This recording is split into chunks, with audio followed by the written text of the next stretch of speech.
Subscribe कीजिए हमारे YouTube channel को और बेल आइकन को प्रेस कीजिए ताकि हमारी वीडियो का लिंक सबसे पहले आप तक पहुंच सके और ज्योतिष संबंधी सभी जानकारियाँ आपको मिलती रहे। नमस्कार दोस्तों, स्वागत है आप सभी का हमारे इस यूट्यूब चैनल पर। आज हम बात करेंगे कार्तिक महात्म के 9वें अध्याय के बारे में। राजा पृथु ने कहा, हे नारद जी, आपने कार्तिक मास के व्रत में तुलसी की जड़ में भगवान विष्णु जी का निवास स्थान बताकर उस स्थान की मिट्टी का पूजन बतलाया है।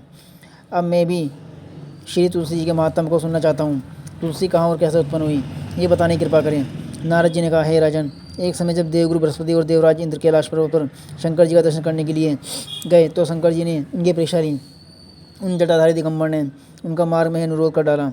यद्यपि वे तेजस्वी, शांत, लंबी भुजा और चौड़ी छाती वाले गौरवन अपने विशाल नेत्रों युक्त तथा सिर पर जटाधारे वैसे ही बैठे थे। तथापि इंद्र ने शंकर जी को ना पहचान उनका नाम धाम आदि परिचय पूछा और कहा, शंकर जी अपने स्थान पर है या कहीं गए हैं।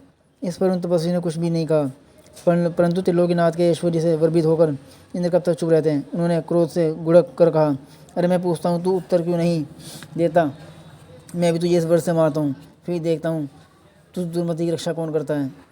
फिर जो ही दिगंबर को मारने के लिए हाथ में ब्रज लिया तो ही भगवान शंकर ने ब्रज सहित उसका हाथ स्तंभित कर दिया और विकराल नेत्र कर जो ही उसे देखा तो ऐसा विदित हुआ मानो वह दिगंबर प्रज्वलित हो उठा है और तेज से जला देगा।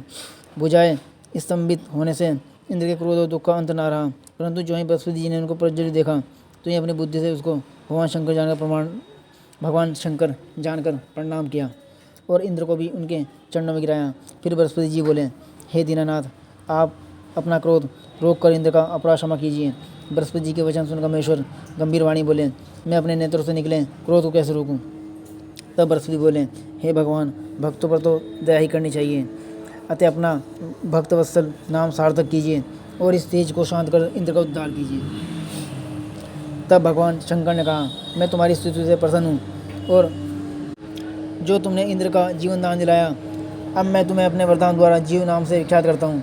मेरे नेत्रों की अग्नि अब इंद्र को पीड़ित नहीं करेगी। ऐसा कह शंकर जी ने अपने माथे से निकले हुए तेज को लेकर क्षीर सागर में डाल दिया। फिर लीलाधारी भगवान अंतर्ध्यान हो गए। इंद्र और बृहस्पति दोनों भय से मुक्त होकर परम सुखी हुए। इस प्रकार जिनको जानने की इच्छा थी उन्हें जानकर इंद्र और बृहस्पति अपने अपने स्थान चले गए। तो दोस्तों, ये था 9वां अध्याय कार्तिक महात्म का, जो आज आपने जाना। हमारी और वीडियो आगे भी आप लोगों के लिए ऐसी आती रहेगी। आप हमारी वीडियो को लाइक करें, चैनल को सब्सक्राइब करें और इसको शेयर भी कर दें ताकि और लोग भी इससे जुड़ी हुई जानकारी दे दें। और यदि कोई बात आप हमसे पूछना चाहते हैं तो हमारे दिए हुए मोबाइल नंबर पर आप संपर्क कर सकते हैं। सभी जानकारी आपको विस्तार से दी जाएगी। धन्यवाद।